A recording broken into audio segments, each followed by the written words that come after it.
तो ये नागा साधु कौन होते हैं? क्यों वो नागा का वेश धारण करते हैं? संन्यास परंपरा में नागा साधु की परंपरा है। सन्यासी जो नागा है वो शरीर को ही वस्त्र मानते हैं। अच्छा। शरीर तो वस्त्र ही है, क्योंकि इसको पहले भी छोड़ा है, अभी धारण किया है और फिर इसको छोड़ के यहाँ से चल देंगे, परमानेंट नहीं है। नागाओं का इतिहास कब से देखने को मिलता है? कब से नागाओं का ये प्रचलन चला है? 7वीं शताब्दी के आसपास उन्हीं सन्यासियों में से फौज बनाई गई। अच्छा। क्योंकि आक्रमण मुगलों का ही केवल नहीं हुआ है, बीच बीच में सनातन पे आक्रमण हमेशा होता रहा है। तो ये सेना बनी जिसका नाम था भैरव सेना, जो नागाओं की फौज थी, जो हथियारबंद। पहले सन्यासी हथियार वाले नहीं होते थे। अघोरी कौन होते हैं? अघोरियों में और नागा साधुओं में क्या डिफरेंस होता है? भगवान महादेव को अघोरी कहा गया। अघोर मतलब घोर कठिन तपस्या से भी पार जो चला जाए, वो है अघोर। ऐसा नहीं कि वेशभूषा बिगाड़ ले और कुछ भी करता रहे।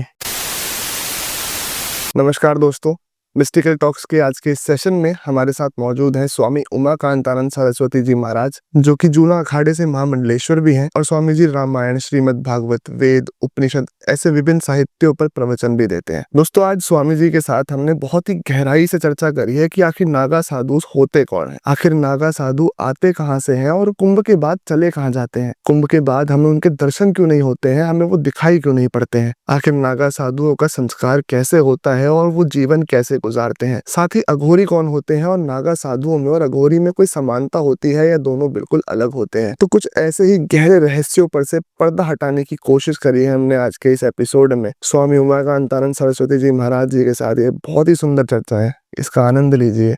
जय श्री राम।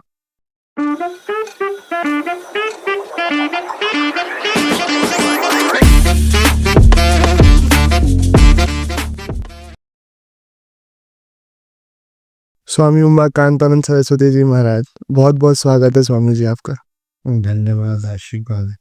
कैसे है महाराज जी? क्या चल रहा है जीवन में? ठीक है, जीवन साधु का तो एक ही जैसा चलता है जी। तो महाराज जी, जैसे कि अभी कुछ दिनों पहले तक हम कुंभ की बहुत ज्यादा खबरें सुन रहे थे, कुंभ चल रहा था प्रयागराज में, तो आप भी उस कुंभ में शामिल थे, तो कुंभ कैसा रहा? सब अच्छे से रहा? अच्छा रहा। ये तो पवित्र पर्व है जी। और पौराणिक है, ऐतिहासिक है। भारतीय संस्कृति में कुंभ की महिमा बहुत अपार है जी। क्योंकि इसकी केवल भौतिक इसका लाभ नहीं है, पौराणिक कथा भी है कि देवासुर संग्राम हुआ, फिर समुद्र मंथन हुआ, 14 रत्न निकले, विष और अमृत निकला, अमृत के लिए फिर संघर्ष हुआ। तो उस अमृत कुंभ को, कलश को लेके इंद्र के पुत्र भागे असुरों से रक्षा करने के लिए। जी। तो उसको 12 स्थानों पे रखा था। अच्छा। तो 12 में से 8 स्वर्गलोक में है और 4 धरती पर है, हरिद्वार, उज्जैन, नासिक, प्रयागराज। तो देवताओं का एक दिन मनुष्यों के 1 वर्ष के बराबर होता है। अच्छा। तो उनको एक एक दिन लगा था ये रखने में, मतलब एक एक वर्ष में, तो एक जगह जानने में 12 वर्ष हो जाता है। तो 12 वर्ष में एक कुंभ माना जाता है एक जगह का। ओके। उनके हिसाब से तो एक ही दिन था। जी। मनुष्यों के हिसाब से 12 वर्ष हो जाता है। जी जी। तो और दूसरा, कुंभ भारतीय संस्कृति का एक ऐसा अद्भुत समागम है जिसमें सनातन की मौलिक विचारधारा दिखाई देती है। क्योंकि बीच बीच में समाज को विघटित करने वाले लोग, वो चाहे हमारे अपने ही समाज के हो या बाहर के लोग, वो विघ्न बाधा डालते हैं और कई बातें उत्पन्न कर देते हैं।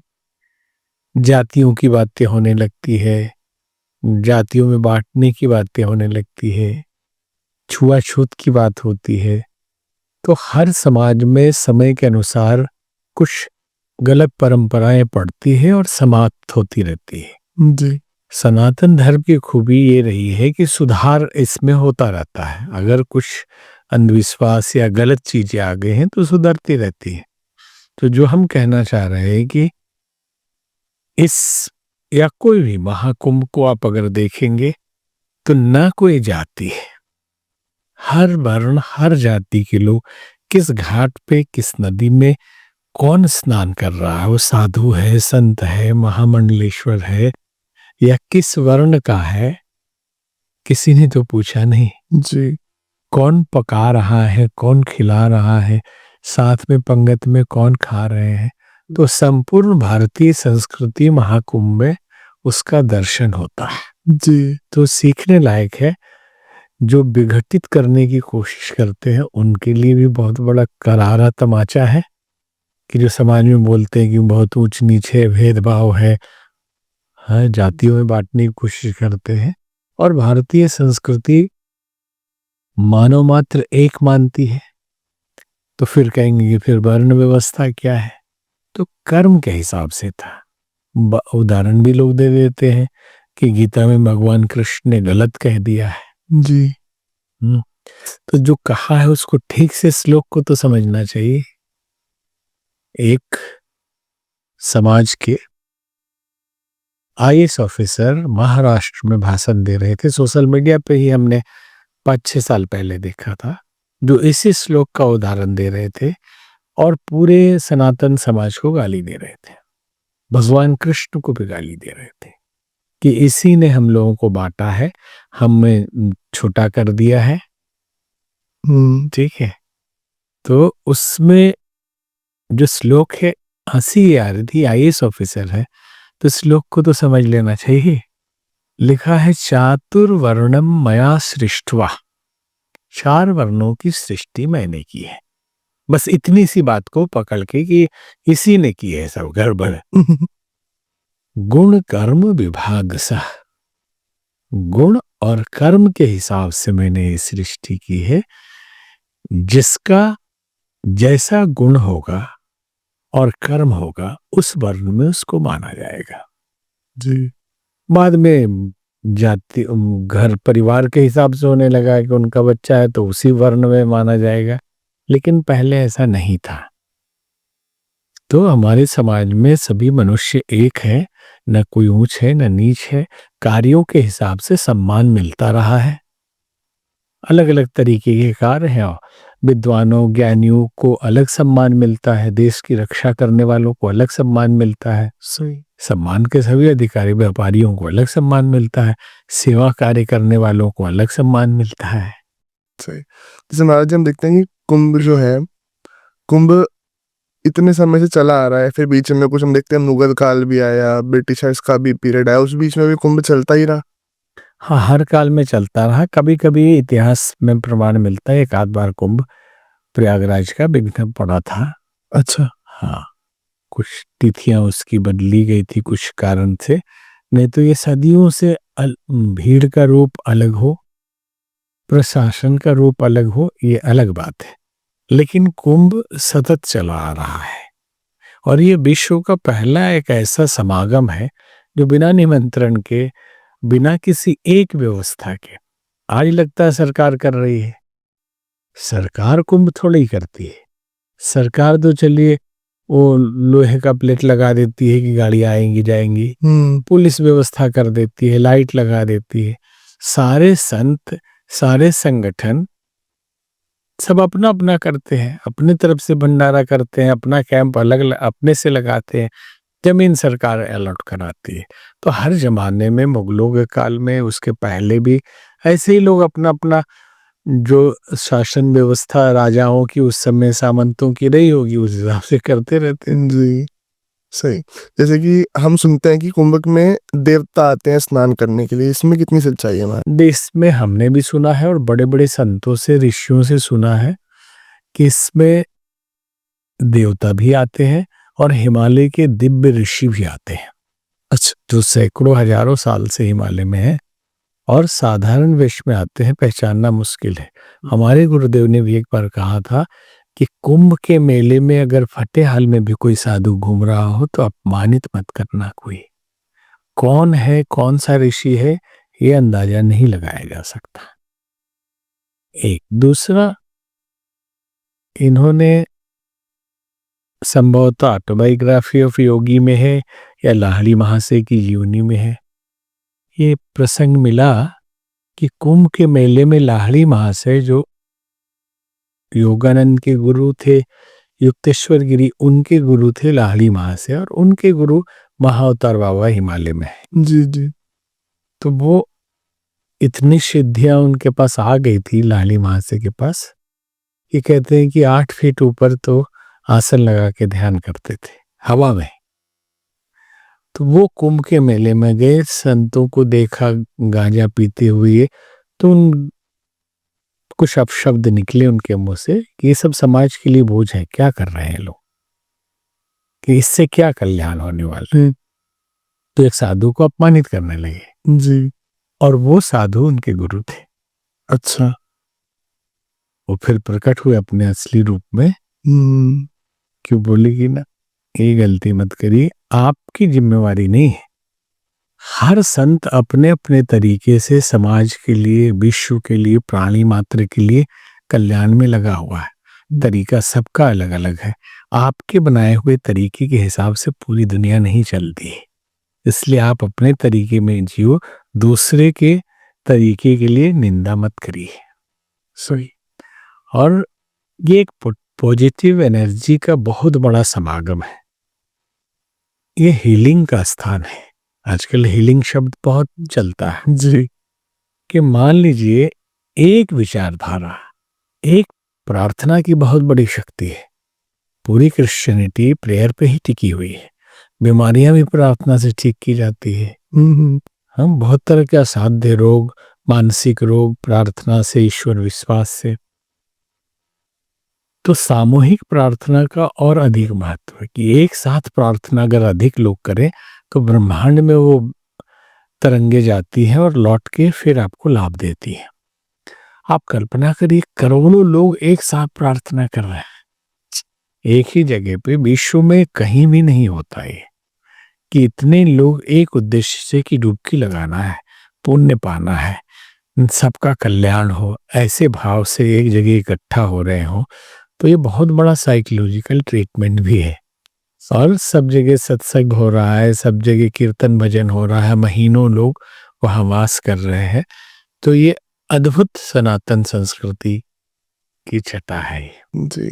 तो महाराज जी, हम देखते हैं कुंभ की ना एक बहुत ज्यादा बोलते हैं कि हाईलाइट बताए जाते हैं नागा साधुस, तो जिनको देखने के लिए काफी दूर दूर से श्रद्धालु आते भी हैं कि वो खाली कुंभ के मेले में ही उनके दर्शन हो पाते हैं। तो ये नागा साधुस कौन होते हैं, क्यों वो नागा का वेश धारण करते हैं, इस पे थोड़ा सा मैं जानना चाहूँगा। देखिए, संन्यास परंपरा में नागा साधु की परंपरा है, क्योंकि संन्यास आम आदमी समझते नहीं। कोई भी गेरुआ पहन लिया तो सोचते हैं कि स्वामी जी है, ऐसा मान लेते हैं जी। लेकिन आदि जगत गुरु शंकराचार्य जी ने 10 नाम संन्यास की परंपरा बनाई थी। सन्यासी पहले भी होते थे, जो हजारों साल से, जो भागवतम में भी गुरु दत्तात्रेय का वर्णन है। भगवान कृष्ण को बताया गया है कि सन्यास के नियम क्या है।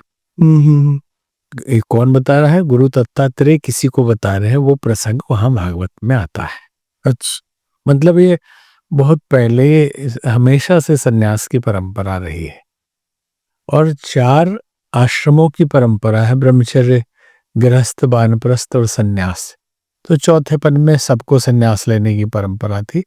फिर बाद के काल में हुआ कि जब हमेशा हमारी संस्कृति मानती है कि पुनर्जन्म होता है, तो पिछले जन्म में कोई सन्यासी रहा हो और फिर से जन्म ले और फिर से वही पढ़ाई लिखाई और वही फिर शादी विवाह, फिर वही बाल बच्चा और फिर आखिरी में फिर सन्यास ले। अगर तो इसलिए उसके अंदर वैराग्य है बाल्यकाल से, तो सन्यास ले सकता है सीधा सीधा डायरेक्ट। तो 10 नामी परंपरा बनाई। गिरिपुरी, सरस्वती, भारती, तीर्थ, अरण्य, वन, पर्वत, सागर, ऐसे नाम के आगे हैं तो आप इस सन्यास परंपरा में हैं और नाम के पहले स्वामी है। ऐसे ही और ये होने से पहले ये गुरु का टाइटल आपको मिलता है। श्राद्ध तर्पण 7 पीढ़ी माँ की तरफ से, 7 पीढ़ी पिता की तरफ से, और अपना भी हो जाता है पिंडदान, माता पिता का भी। तब आप सन्यासी बनते हैं। तो सब कुछ तो त्याग दिया। तो उन्हीं सन्यासियों में जो समाज में रहते हैं वो वस्त्र पहन लेते हैं कुछ थोड़े से, और जो गुफाओं में कंदराओं में तपस्या करते हैं वो नहीं पहनते। उस सर्व त्याग तो ये भी सन्यासी किए हुए हैं, लेकिन समाज में रहना है इसलिए थोड़ा सा। सन्यासी जो नागा है वो शरीर को ही वस्त्र मानते हैं। अच्छा। वो आत्मस्वरूप है। हम आप सभी आत्मा ही हैं, शरीर तो वस्त्र ही है, क्योंकि इसको पहले भी छोड़ा है, अभी धारण किया है, और फिर इसको छोड़ के यहां से चल देंगे। परमानेंट नहीं है। जो जीर्ण शीर्ण हो गया, फट गया, तो आप कपड़े को फेंक देते हैं, नया खरीद लेते हैं। जी।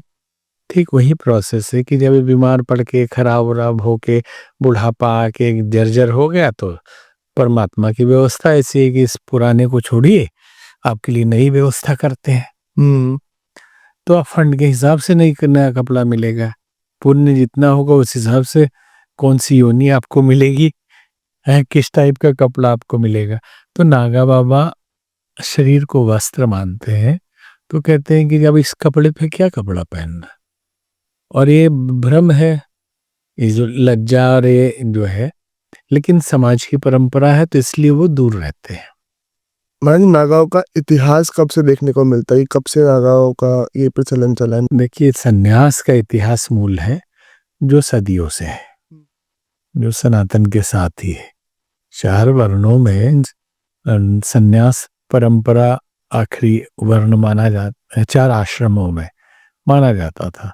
तो सन्यास में ही नागा आते हैं, और एक तरह से 7वीं शताब्दी के आसपास उन्हीं सन्यासियों में से फौज बनाई गई। अच्छा। क्योंकि आक्रमण मुगलों का ही केवल नहीं हुआ है, बीच बीच में सनातन पे आक्रमण हमेशा होता रहा है, विधर्मियों का अलग अलग टाइप का, जिसमें जो अभी हत्या कर देते हैं, कत्ल कर देते हैं, ये होता रहा है कि धर्म हमारा स्वीकार करिए, नहीं तो आपको। ये 6ठी 7वीं शताब्दी में भी खूब हुआ है। अच्छा। क्योंकि बौद्धों का हीनयान या ऐसी परंपराएं जिसमें टोना टोटका और ये सब आया। ठीक है।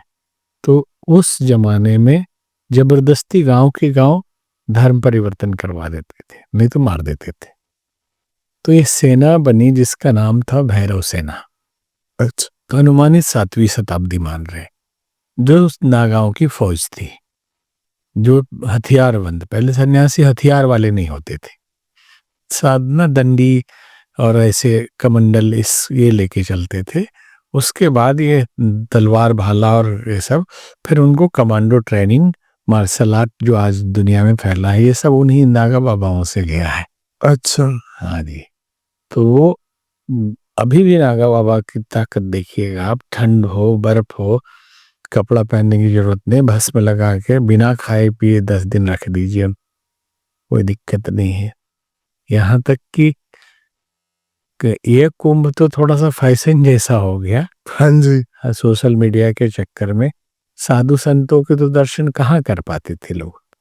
जो मीडिया में हाईलाइट हो रहे थे साधारण इधर उधर के, उसको क्या शब्द प्रयोग करेंगे, जो साधु थे या नहीं थे, उनको खूब हाईलाइट किया गया। पहले लोग कुंभ में जाते थे संतों के दर्शन करने, तो इस बार संत दर्शन तो कम ही हुआ। संत थे अपना अपने कुटिया में पड़े हुए। तो उनका अगर ताकत और उनकी शक्ति, उनका ब्रह्मचर्य और वो देखना हो, तो आप कुंभ के समय पे अपने लिंग में तलवार लपेट के 2 आदमी खड़े कर लेते हैं।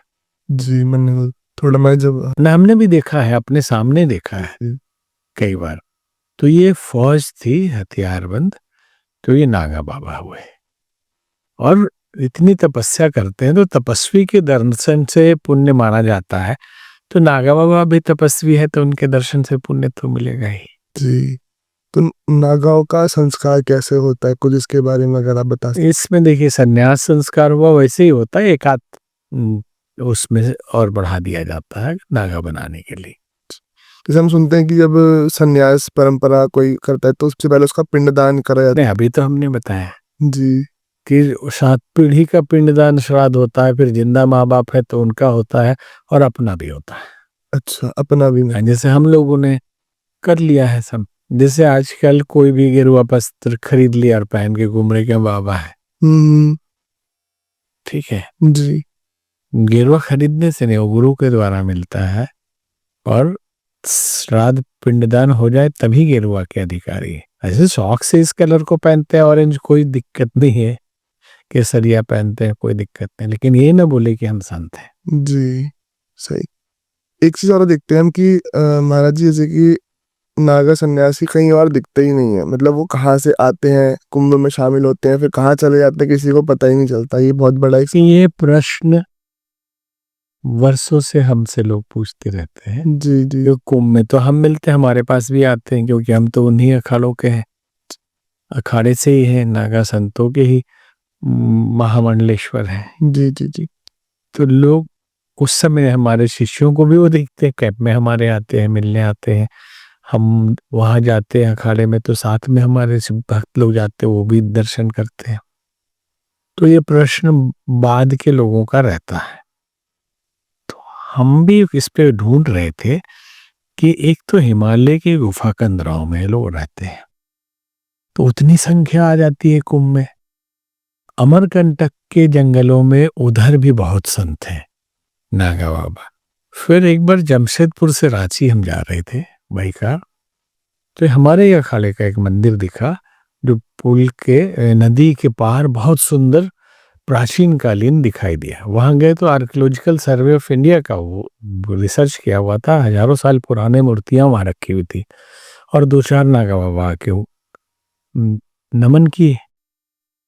तो फिर हमने कहा यहाँ भी नागा बाबा रहते हैं, तो ले गए, भोजन कराया सबने। जी तो जंगलों में भी बहुत सारे कुटिया और आश्रम हैं संतों के, उनके साथ नागा बाबा बहुत रहते हैं, उनके शिष्य लोग। तो वहीं से कुंभ में आते हैं, वो भी अपना पुण्य कमाने और पुण्य बांटने, लोगों को आशीर्वाद देने आते हैं। महाराज जी, इसी के बीच में हम देखते हैं कि अघोरियों का भी सुनने में आता है। तो अघोरी कौन होते हैं, और अघोरियों में और नागा साधुओं में क्या डिफरेंस होता है। देखिए, पहले तो ये समझना चाहिए, तंत्र, अघोर मतलब तंत्र विद्या। ओके तो तंत्र को साधारण भाषा में अगर किसी को समझाए, हर आदमी डर जाता है तंत्र से, जी या आकर्षण होता है कि तंत्र विद्या करते हम भी, इसके ऊपर तंत्र कर दिया गया है, और फिर किताबें मार्केट में आ गई, रुद्रयामल तंत्र, दामर तंत्र, दत्तात्रेय तंत्रम, ऐसे बहुत सारे तंत्र की किताबें उपलब्ध हैं। और बेसिक रूप से मान लिया गया मारन मोहन, उच्चाटन, बसीकरण, ये सब तंत्र विद्या है।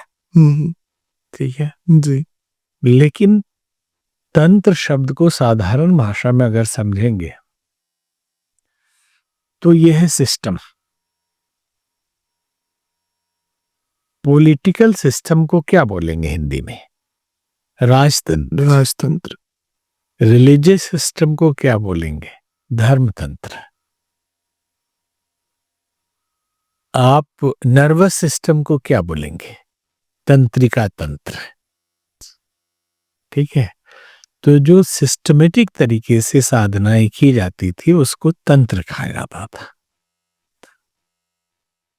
ठीक है, विशेष निगरानी में कुछ हानि ना हो जाए और उसका इफेक्ट तुरंत होता था, और एक साधारण साधनाएं होती है वो तंत्र होते। किसी को मारना, बस में करना, ये तंत्र के अंतर्गत नहीं आता था। जब ये हमने बताया 7वीं शताब्दी के आसपास जादू टोना टाइप का चीज आया, तो उसी को तंत्र में मान लिया गया, शामिल कर लिया गया। और अघोर शब्द जो है, भगवान महादेव को अघोरी कहा गया। अच्छा घोर घोर अघोरेभ्यो वैसे मंत्र है कि सबसे बड़े अघोर जो है, तो अघोर मतलब घोर कठिन तपस्या से भी पार जो चला जाए वो है अघोर। जी। ऐसा नहीं कि वेशभूषा बिगाड़ ले और कुछ भी करता रहे। वो दूसरे टाइप का कुछ निम्नगामी प्रवृत्ति, भूत प्रेत सिद्धि के कुछ उसके भी ट्रिक है, उसकी भी तकनीक है। उसको तंत्र नहीं माना जा सकता। और अब उनको अघोरी बोल देते हैं, शमशान साधना करते इसलिए। नागा बाबा को लोग गलती से अघोरी समझ लेते हैं। हाँ जी। नागा बाबा अघोरी नहीं होते हैं, ये शिव भक्त होते हैं। दिन रात 24 घंटे ओम नमः शिवाय के जप में लगे रहते हैं, भजन में अपने लगे रहते हैं और मांस मदिरा से दूर रहते हैं। अघोरी लोग मांस, मुद्रा, मैथुन, मदिरा ये सब लेते हैं। लोग गंदगी में रहते हैं। जो कुछ टोटके हैं जिसको वो सिद्ध करते हैं, कुछ आत्माओं को बस में करते हैं, उनसे काम कराते हैं, लेकिन उनकी दुर्गति होती है। जैसे कि हम देखते हैं महाराज जी की मांस मदिरा का सेवन करना, शमशान में रहना, क्या ये सच में मतलब मोक्ष पाने के लिए होता है, काय के लिए होता है? क्योंकि हम सुनते हैं कि अघोरी भी जो है वो मोक्ष पाने के लिए ही साधना करता है। देखिए, कुछ तो इसमें है, इसमें भी मार्ग है जिसमें किया जाता है, लेकिन इससे पार जाने के लिए कि आप इसको करके इसके पार चले गए, उसी में लिप्त रहेंगे तो नहीं होंगे। इस साधनाओं के माध्यम से आप मदिरा से ऊपर उठ गए, आप सांसारिक बंधनों से, मैथुन से ऊपर उठ गए, मांस से भी ऊपर उठ गए जी।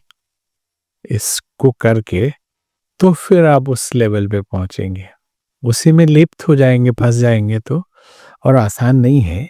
नागा साधुओं की और अघोरियों की जीवन शैली कैसी रहती है, मतलब क्या डिफरेंस है? अलग नागा साधु साधारण एकदम अपने जब ध्यान में धुना पे लगे रहेंगे और भस्मी लगाएंगे, नियमित शिव उपासना करेंगे। और इस टाइप की अघोरी की अलग साधना पद्धति है, शमशान में शव साधना करेंगे, शव के ऊपर। उसमें से 80% तो असली होते नहीं है, 20% ही अघोरी जिसको कहेंगे, जो साधना करते हैं सचमुच शमशान में, और उन सिद्धियों को उस तरह के जो उसके प्रभाव से वर्णित है उसको प्राप्त करते हैं। अगर उसको श्रेष्ठ कार्य में लगाएं तो वो भी अच्छा है, अगर दुरुपयोग करें तो वो भी ठीक नहीं है। जी जी जी। जैसे अभी आपने तंत्र का जिक्र किया महाराज जी, तो तंत्र का उपयोग भी, जैसे ना हम सुनते हैं कि हमने काफी सारे जो तांत्रिक होते हैं उनके साथ भी पॉडकास्ट किया है, तो वो ऐसा बोलते हैं कि तंत्र का जो मार्ग है वो भी मोक्ष जाने के लिए ही होता है। देखिए, मोक्ष मार्ग है, लेकिन उसका दुरुपयोग करके निम्नगामी साधनाएं की जाए तो मोक्ष क्या संसार में टिकने नहीं देगा। ठीक है। और हमने कहा कि उन सब चीजों से ऊपर उठ जाए, और अशक्तियों का दुरुपयोग न करे, तो भी भगवत प्राप्ति का मार्ग है। और पहले ही हमने कहा, तंत्र मतलब सिस्टमेटिक कोई साधना की जाए, जैसी भी साधना की, जैसे अलग अलग विद्याओं की साधारण साधना है, तंत्रोक्त साधना है। जैसे शिव उपासना सारे तंत्र में आते हैं। रुद्रयामल तंत्र जो हमने नाम लिया ग्रंथ का, यह शिव जी की सारी उपासना है। महामृत्युंजय तंत्र के अंतर्गत आता है, उसके कई प्रयोग हैं। हनुमान जी की कई साधनाएं और उनके कुछ मंत्र हैं जो तंत्र के अंतर्गत आते हैं, और कुछ सामान्य में आते हैं। शिव जी की साधारण ओम नमः शिवाय ये सामान्य रूप से सब लोग करते हैं, और मंत्र जो है रुद्राभिषेक में जो प्रयोग होता है सब तंत्रोक्त है। जैसे गायत्री तंत्रम भी अलग से है ग्रंथ, गायत्री मंत्र का तांत्रिक प्रयोग भी किया जाता है। इस पे हमने तो अपने चैनल के लिए वीडियो भी बनाया था, 5 एपिसोड है गायत्री तंत्रम। महाराज जी, हम जैसे कि आपने भी बताया कि हर भगवान का कहीं ना कहीं एक तांत्रिक स्वरूप होता है, शिव जी का भी, हनुमान जी महाराज का भी। तो हर भगवान को तांत्रिक स्वरूप में क्यों पूजा जाता है? क्या तांत्रिक पूजा से, विधि से क्या भगवान जल्दी प्रसन्न होते हैं, ऐसा कुछ? ऐसा नहीं है। तांत्रिक पहले भी हमने संकेत किया कि जो सिस्टम से किया जाए, और अगर सिस्टम उसमें गड़बड़ होगा तो वो साइड इफेक्ट हो सकता है, गड़बड़ी उसमें हो सकती है तो नुकसान हो सकता है। इसलिए उसको बहुत रहस्यमय रखा जाता है कि कुशल गुरु के मार्गदर्शन में ही तंत्रोक्त साधना करें, उसका सटीक लाभ होता है, लेकिन सटीक तरीके से किया जाए तो। इसलिए आम लोगों के लिए कहा जाता है कि आप उसमें न पड़े, कुछ मिस्टेक हो सकता है, तो आप साधारण तरीके से करिए, इससे भी लाभ मिलेगा। जैसे कि हम जैसे नॉर्मल जैसे जो गृहस्थ लोग होते हैं वो नॉर्मल भक्ति करते हैं, तो भक्ति पूजा करना और तंत्र में जाके तांत्रिक तरीके से तांत्रिक विधि से करना, इसमें क्या डिफरेंस आ जाता है? देखिए, लाभ तो दोनों का है, वो भी एक विधि है पूजा की, ये भी एक विधि है जी।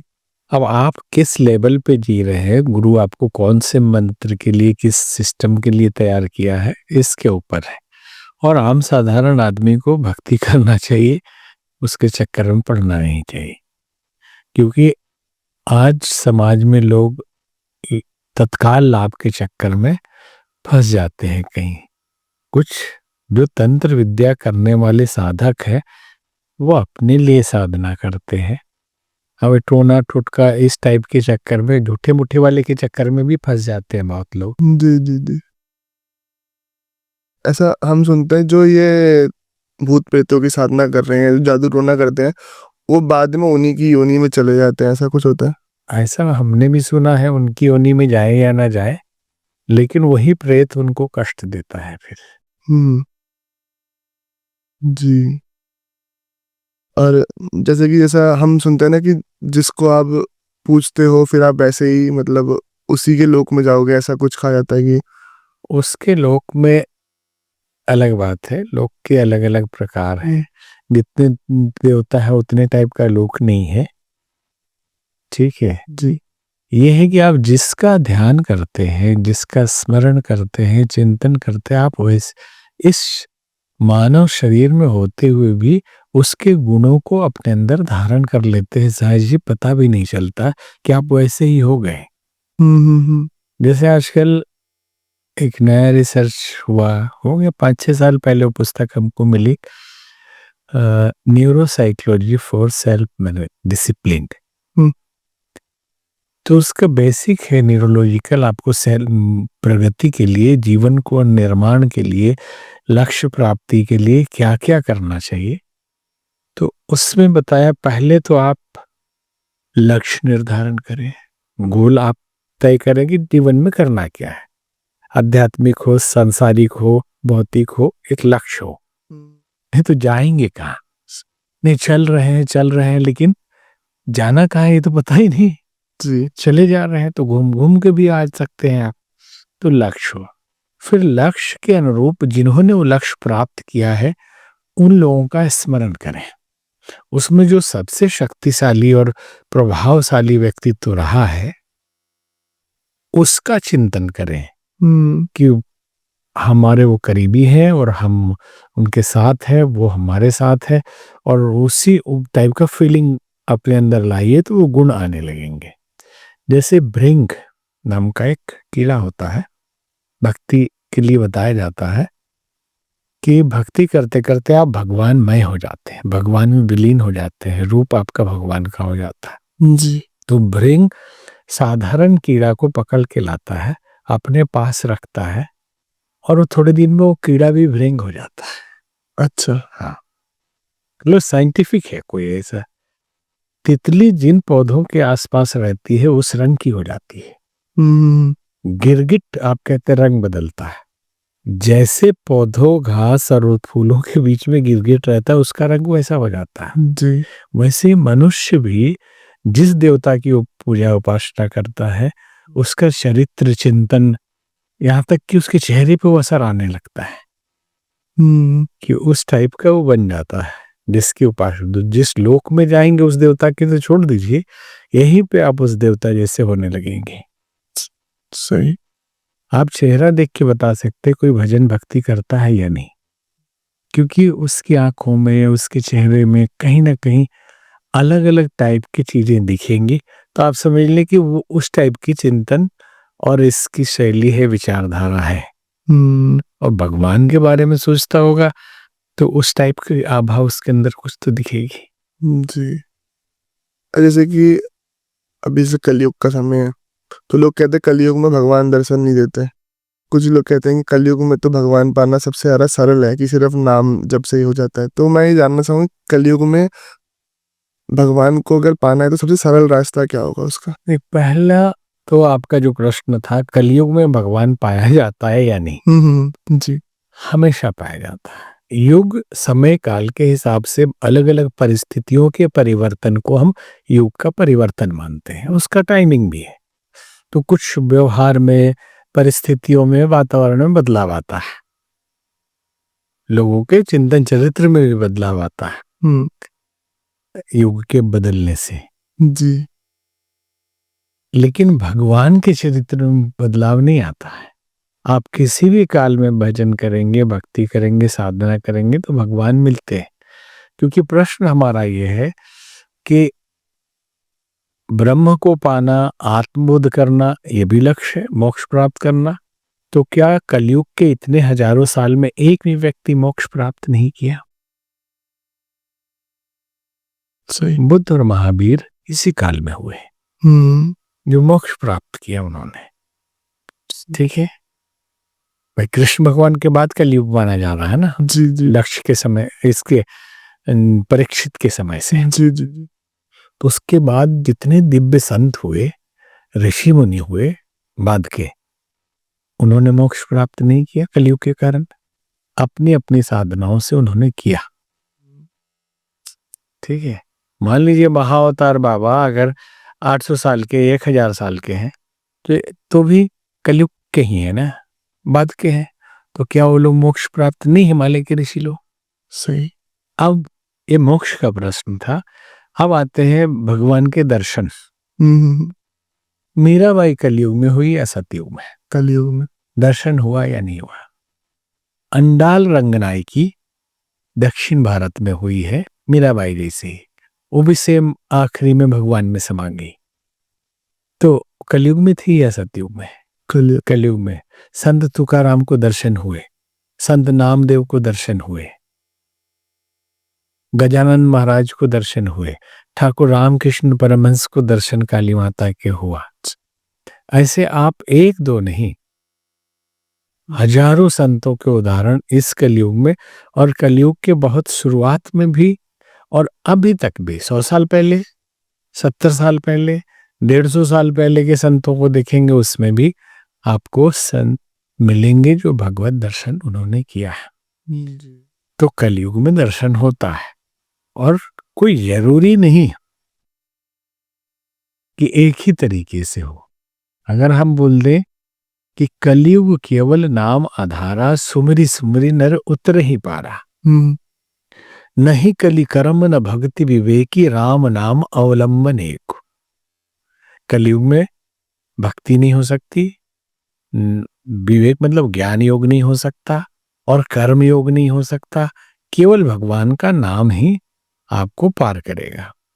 अच्छी बात है, लेकिन तो फिर बाकी जो संत पार हुए तपस्या करके, वो कहाँ गए?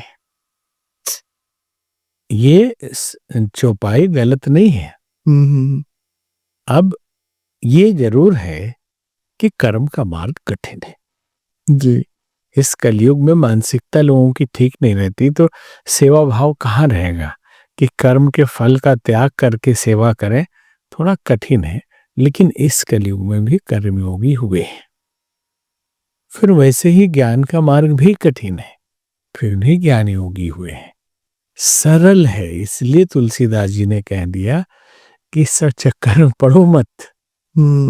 भक्ति आपके नहीं कली कर्म न भक्ति भी नहीं हो सकती। अरे तो भक्ति कैसे नहीं हो सकती? उनके बोलने का तात्पर्य दूसरा था कि बहुत दिमाग लगा के भक्ति करने की बात नहीं हो सकती। आप समर्पण करो और भगवान के नाम का सुमिरन करो। तो नाम का मतलब, अब राम जी के भक्त होंगे तो रामायण का उदाहरण देंगे कि राम नाम अवलंबन एक को लिखा है कि राम नाम ही जपिए, और कृष्ण भगवान के भक्त होंगे तो कहेंगे कृष्ण भजन करिए, यही है मूल। तो भाव ये है वहां पे कि भगवान के नाम का सुमिरन करिए। वह कोई भी मंत्र गुरु द्वारा दिया जा रहा है तो भगवान का ही नाम है। तो परमात्मा का यही केवल नाम थोड़े है, ओम नमो भगवते वासुदेवाय भी है, या कोई भी शब्द ब्रह्म है। जो मंत्र दिया है गुरु ने आपको, भगवान का ही नाम है। ठीक है, तो आप अपने मार्ग पे गुरु के निर्देशन में भक्ति करें।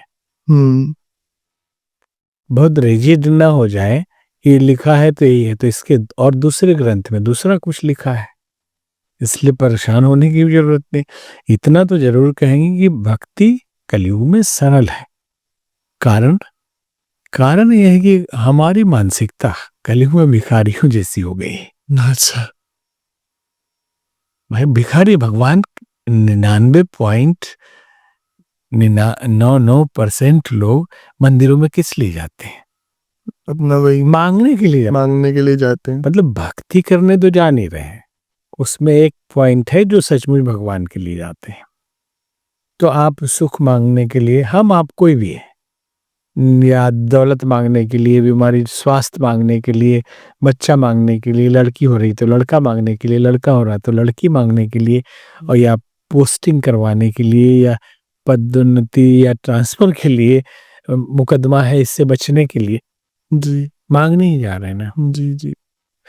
तो ठाकुर रामकृष्ण परमहंस कहते थे कि भिखारी तो हो ही, भक्ति हो क्या रही है।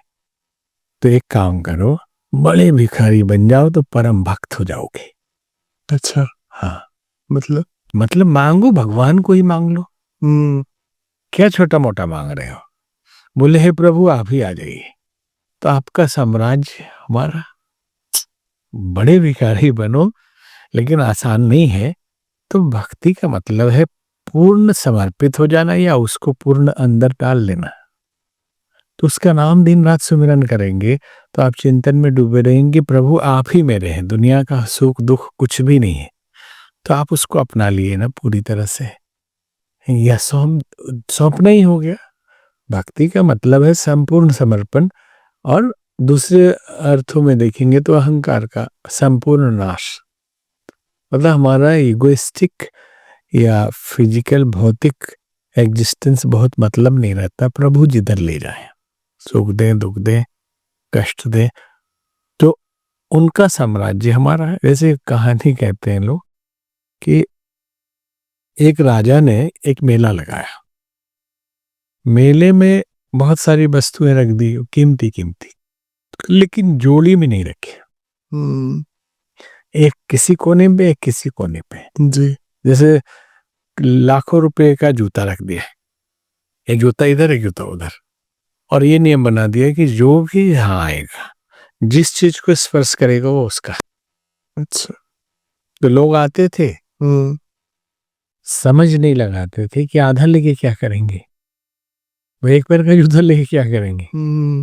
तो वो छूते थे, वो उनका हो जाता था, वो लेके जाते थे, फिर सोचते थे इसका करें क्या।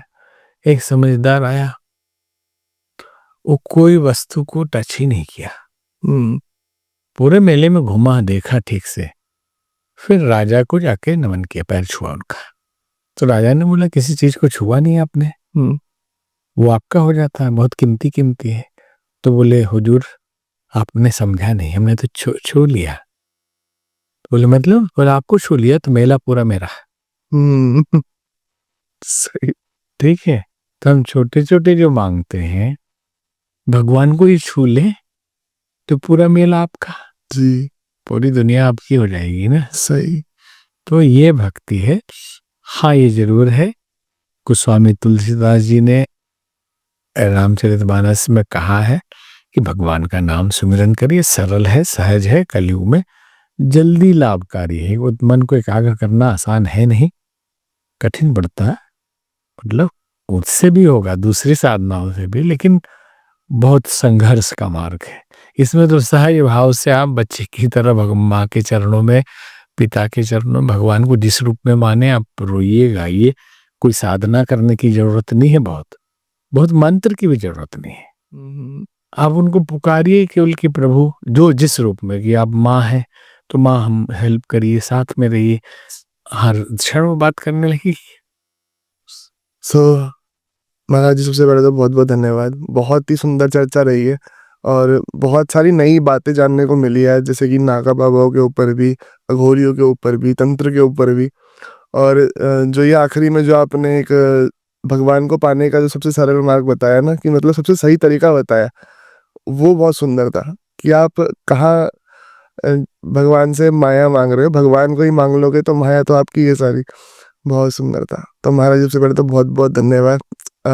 आपने समय दिया हमें आज, और मैं चाहूंगा भविष्य में दोबारा आप कभी ना कभी दोबारा। जरूर जरूर, बहुत जी बहुत आपको भी धन्यवाद, आशीर्वाद, जी, धन्यवाद आपका कल्याण हो। जी। तो आशा करता हूँ आप लोगों को एपिसोड अच्छा लगा होगा। अच्छा लगा है तो जुड़ जाइए चैनल के साथ में। ऐसे ही हमारे सामने बहुत सारी पर्सनालिटीज आती रहती है और आती रहेंगी, और हम उनसे नई नई बातें जानते रहेंगे, नई नई बातें सीखते रहेंगे। मैं मिलूंगा आपसे अगले एपिसोड में। तब तक के लिए जय हिंद, वंदे मातरम, जय श्री राम।